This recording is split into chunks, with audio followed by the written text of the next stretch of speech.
Hi everyone,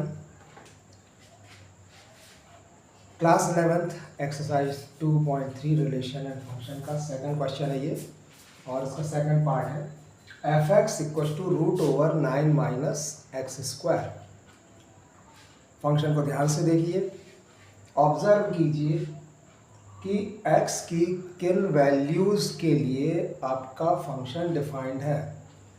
तो आप पाते हैं कि अगर हम x की वैल्यू 3 से ग्रेटर लेते हैं तो क्या आता है, 9 minus x square less than 0 आता है, यानी नेगेटिव वैल्यू आती है।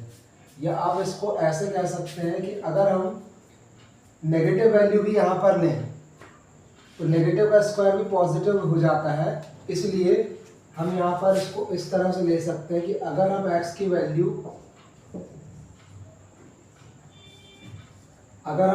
वैल्यू ग्रेटर देन 3 लेते हैं और x की वैल्यू हम लेस देन -3 लेते हैं, तो उस केस में हमारा 9 माइनस एक्स स्क्वायर नेगेटिव आता है।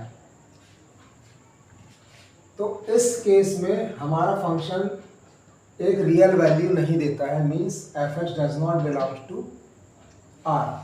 यानी कि हमारा फंक्शन किस इंटरवल पर डिफाइंड है, हमारा फंक्शन डिफाइंड है -3 to +3 ओपन इंटरवल में।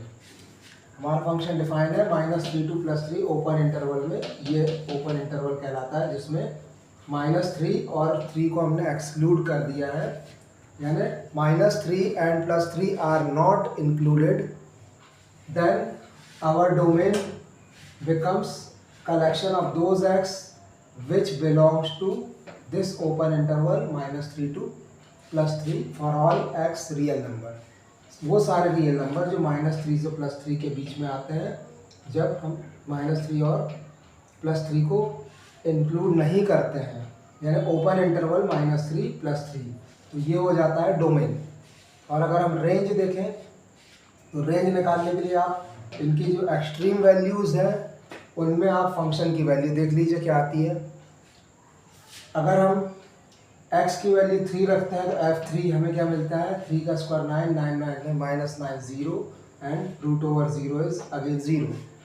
Similarly f-3 also 0, but mid value अगर हम लेते हैं 0 तो 0 पर हमें क्या मिलता है, मैक्सिमम वैल्यू। यानी एफ एक्स की मैक्सिमम वैल्यू कब मिलेगी, जब x को हम 0 लेंगे।